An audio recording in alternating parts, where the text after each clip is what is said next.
அகஸ்தியர் பூசா விதி. அகத்தியரை நம்ம எப்படி பூஜை பண்ணி தன்வசப்படுத்தி நமக்கு இருக்கக்கூடிய இடர்களை எல்லாம் நீக்கி இந்த சித்தர்கள் கொடுத்த யோக முறைகளை நம்ம எப்படி கற்றுக்க முடியும், அகஸ்தியர் உபாசனை முறை எப்படி நம்ம செய்யறது அப்படின்றது தான் பார்க்க போகிறோம். அகஸ்தியர் பூசா விதிக்கோ இல்லை மற்ற எந்த பூசா விதியாக இருந்தாலும் முதல்ல நம்ம கற்றுக்கணும் அப்படின்னு சொல்லிட்டு ஆரம்பிக்கும்போது கலசம் நிறுத்துறதுக்கு முதல்ல நம்ம தெரிஞ்சுக்கணும். அந்த கலசத்துக்கு நூல் சுற்றி கலச சொம்பு மண்ணிலையோ இல்லை பித்தளையோ இல்லை செம்போ அதில் இருக்கக்கூடியதை நூல் சுற்றிட்டு வாழை இலையிலையோ இல்லைனா செம்பு தட்டிலையோ இல்லை பித்தளை தட்டிலையோ இல்லை வெங்கல தட்டிலையோ இந்த பேப்பரு அட்டைக்கிட்டலாம் வச்சு பூஜை பண்ணாமல் உலோகங்களில் செய்யப்பட்ட அந்த தகடுகளில் தட்டில் இரும்பு இல்லாமல் இருக்கக்கூடிய உலோகங்கள் செய்யப்பட்ட தட்டில் பச்சரிசி இல்லைனா நெல் தான் நம்ம முதல்லாம் பயன்படுத்திட்டு இருந்தோம். இப்போ தான் காலப்போக்கில் அரிசியை நம்ம பயன்படுத்துகிறோம். அப்போ பச்சரிசி கொஞ்சம் கொட்டிட்டு அதுக்கு மேலே இந்த கலச சொம்பு வச்சுட்டு சாதாரண சுத்தமாக இருக்கக்கூடிய ஆற்று தண்ணியோ குளத்து தண்ணியோ இல்லைனா வீட்டிலேயே இருக்கக்கூடிய போர் தண்ணியோ நம்ம அந்த சொம்பில் கழுத்தளவு வரையும் ஊற்றிட்டு அந்த தண்ணியில் தீர்த்த பொடியாக நம்ம சேர்க்கணும். என்னென்ன சேர்க்க சொல்கிறாங்கன்னா பச்சை கற்பூரம், கிராம்பு, ஏலக்காய் இதை மட்டும் தூள் பண்ணி அதில் தீர்த்த பொடியாக சேர்த்தணும். ஏதாவது ஒரு விதை குண்டுமணியோ இல்லைனா எலுமிச்சம்பழம் முழுசாகவோ அந்த தண்ணியில் சேர்க்கணும். சேர்க்கும்போது நமக்கு என்னென்னலாம் நடக்கணும், நம்மளுடைய என்னென்ன வேண்டுதல்லாம் இருக்கோ அந்த வேண்டுதலை எல்லாத்தையும் நம்ம மனசார பிரார்த்தனை பண்ணிவிட்டு எந்த தெய்வம் நமக்கு ஆகர்ஷணமாகி அருள்பாலிக்கணுமோ, இப்போ நம்ம அகஸ்தியர் பூஜை பண்ண போகிறோம். அப்போ அகஸ்தியரை மனசார நினச்சி அந்த பழத்தை நமக்கு என்னென்னலாம் நடக்கணுமோ அதை நினச்சி அந்த பழத்தை அது உள்ளே சேர்த்துடணும். முதல்ல எந்திர பூசா விதி நம்ம செய்யக்கூடாது. ஃபஸ்ட்டு நம்ம வெறும் பழம் மட்டும் போட்டுட்டு ஒரு வெத்தலையில் சும்மா ஒரு கற்பூரம் ஏற்றி ஒரு சூடம் ஏற்றி அந்த தண்ணி மேலே வச்சுட்டு அந்த சூடம் அணைஞ்சு முடிகிற வரையும் நம்மளுடைய பிரார்த்தனையை அந்த தண்ணி அந்த ஜலத்தாண்டை சொல்லணும்.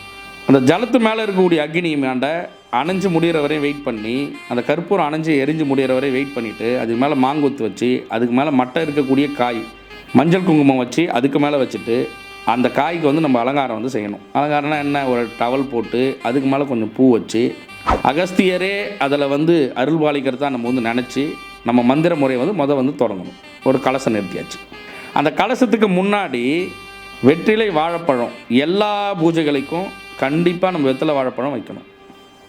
பொரி அவல் கடலை முடிஞ்சால் 3 வகையான பழங்கள், 5 வகையான பழங்கள், 8 வகையான பழங்கள், 10 வகையான பழ வகைகளை நம்ம எல்லாம் பரப்பி பொங்கல். ஏன்னா 11 நாட்கள் முறையான பூஜை செஞ்சுட்டு இது மகா நெய்வேத்திய பூஜை அப்படின்னு சொல்லுவாங்க. இப்போ வீட்டிலே செஞ்சு அந்த சர்க்கரை பொங்கல் கொஞ்சம் படையில் வச்சுட்டு நம்ம என்ன பண்ணணும், அகஸ்தியருடைய உரு மட்டுமே ஜபிக்க ஆரம்பிக்கணும். காலையில் 108 முறை ருத்ராட்ச மணி எடுத்து தான் ஜபிக்கணும். ருத்ராட்ச மணி தான் எல்லா தேவாதி தேவர்களையும் நமக்கு சித்தி பண்ணி கொடுக்கும். ருத்ராட்சம் தான் ஃபஸ்ட்டு நம்ம பயன்படுத்தணும். அதுக்கப்புறமா தான் உங்களுடைய அழகுக்காகவோ உங்களுடைய ராசி நட்சத்திரத்துக்காகவோ பல வகையான மணிகளை நீங்கள் பயன்படுத்தலாம். ஆனால் பூஜை உருஜபிக்கிறதுக்கு சிறந்த மணி ருத்ராட்சம் மட்டும்தான். அப்போ ருத்ராட்ச மணினால் உங்கள் பக்கமாக பார்த்தா மாதிரி மணியை ஓம் சிம்பம் ஹம் ஹும்மம் மகத்தான் அகத்தீஷாய நமக, ஓம் சிம்பம் ஹம் ஹும்மம் மகத்தான் அகத்தீஷாய நமக அப்படின்னு சொல்லிட்டு இடது கையில் மணியை நம்ம உருட்டிட்டு வலது கையினால் அக்ஷதையினால் அர்ச்சனையோ இல்லை நல்ல வாசனை இருக்கக்கூடிய மலர்கள்னால் அர்ச்சனையோ மல்லிகைப்பூவோ வாசனை உடைய மலர்கள்னால் அர்ச்சனை செஞ்சோம் அப்படின்னா நம்மளுடைய மனதுக்கும் இன்பம் அளிக்கும், அந்த இறை பேராற்றலுக்கு இன்பம் அளிக்கும்.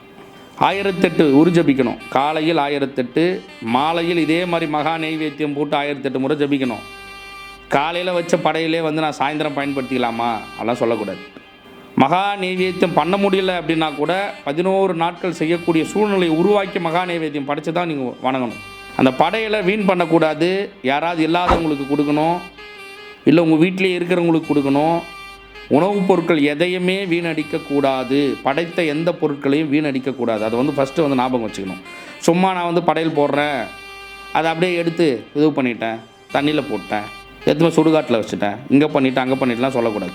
ஒன்று பசுக்கு தானம் அளிங்க, மிருகங்களுக்கு கொடுங்க, இல்லை மச்சங்கள் மீன்கள் நிறைந்த நிறைய குளத்தில் இருக்குது அப்படின்னா அதுக்கு பொரியெலாம் போய் சேருங்க. மீதி இருக்கிறது எல்லாத்தையும் உணவாக எடுத்து பயன்படுத்துங்க, இல்லைனா இல்லாதவங்களுக்கு கொடுங்க. தெய்வத்துக்கு படைச்சது நம்ம மட்டும் தான் பயன்படுத்தணும். நிறைய பேர் தப்பு தப்பாக புரிஞ்சுக்கிறீங்க. நான் உபாசனை பண்ணுறேன் சுவாமி, உபாசனை பண்ணுறதுனால நான் வேறு யாருக்கும் கொடுக்கக்கூடாது, அதெல்லாம் ஒன்றும் இல்லை. இல்லாதவங்களுக்கு உணவு கொடுத்தீங்க அப்படின்னாவே அந்த கடவுள் உங்களாண்ட வந்துட்டாருன்னு அர்த்தம். 11 நாட்கள் 1008 உரு ஜபிக்கணும். 1008 முறை பூஜை பண்ணி உரு ஜபிச்சு முடித்த பிறகு 11 எலுமிச்சம்பழங்கள் கட் பண்ணி வைக்கணும். அதுக்கப்புறம் தான் தேங்காய் உடைக்கணும். அதுக்கப்புறம் தான் நீங்கள் பூசணிக்காய் அறுக்கணும். இதெல்லாம் நீங்கள் அதுக்கப்புறம் தான் செய்யணும். அகத்தியருக்கு இது மட்டும் வந்து நெய்வேத்தியம் இல்லை. ஒரே காம்பில் இருக்கக்கூடிய 2 இளநி அது கண் திறந்து வச்சுட்டு, அது மட்டும் இல்லாமல் ஒரு வெங்கலக்கிண்ணி, முடிஞ்சால் வெங்கலக்கிண்ணியில் வைக்கிறது ரொம்ப நல்லது. இல்லைனா மண்பாண்டத்துலேயோ இல்லை மண் சொம்புலேயோ இல்லை பித்தளை சொம்புலேயோ ஒரு 3 வகையான பழங்களை வந்து வெட்டி போட்டு நல்லா தேன் ஊற்றி அதுக்கு மேலே வெற்றிலைனால் மூடிட்டு இந்த உருவை ஜபிக்கிறீங்க அப்படின்னா 11 நாளில் கண்டிப்பாக வந்து சித்தி ஆகிடுவார். காலையில் 1008, சாயந்தரம் 1008. இந்த தூப தீப ஆரத்தி எல்லாம் காட்டிட்டு என்ன வேண்டுதலோ அந்த வேண்டுதலை நம்ம வந்து கேட்கணும். நம்ம உரு ஜபிச்சதுக்கு முன்னாடியும் பின்னாடியும் கண்டிப்பாக அந்த வேண்டுதலை நம்ம வந்து கேட்கணும். கேட்டால் மட்டும்தான் பலன் கிடைக்கும். குருநாதா, நீ எனக்கு சீக்கிரமாக காட்சி கொடுத்து இந்த தேவாதி தேவர்கள் எல்லாம் தன்வசமாக்கி இரவா நிலையும் பிறவா நிலையும் அடைவதற்கான அந்த யோக முறைகள் எல்லாம் எனக்கு கற்று தெளிய என்னோடு இருந்து என்னால் எனக்கு வந்து அருள் புரியணும் அப்படின்னு சொல்லிட்டு அகஸ்தியராண்ட நம்ம கேட்டு நம்ம பூஜையை வந்து நிறைவுபடுத்தணும். அகஸ்தியருடைய எந்திரம் ரொம்ப எளிமையான எந்திரம். இது 11 நாட்கள் முடிச்சிட்ட பிறகு அகஸ்தியருடைய எந்திரத்தை ஒரு செப்பு தகட்டில், ஒரு சின்ன செப்பு தகட்டில் வரைஞ்சி கலசத்துக்கு உள்ளே போடுறதுக்கு தனியாகவும் கலசத்துக்கு வெளியே வச்சு வணங்கக்கூடியதுக்கு தனியாகவும் நம்ம வந்து எழுதிக்கணும்.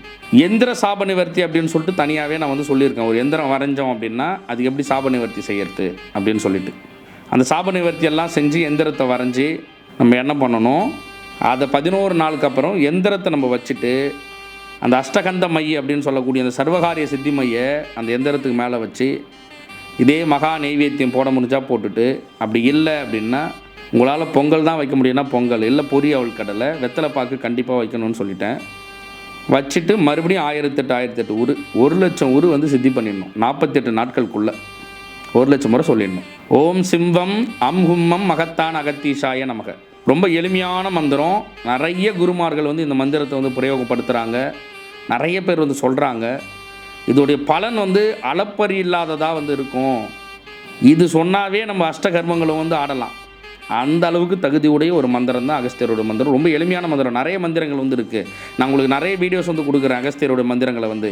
ஆனால் நமக்கு எளிமையாகவும் எளிதில் பலனளிக்கக்கூடியதாகவும் இருக்கக்கூடிய ஒரு மந்திரம் இது. இதனாலேயே நமக்கு எதிரிகள் இல்லாமல், நோய் இல்லாமல், கடன் இல்லாமல், செல்வ செழிப்போடு இறைநிலையை அடைய வைக்கக்கூடிய ஒரு மந்திரம் வந்து இந்த மந்திரம் தான்.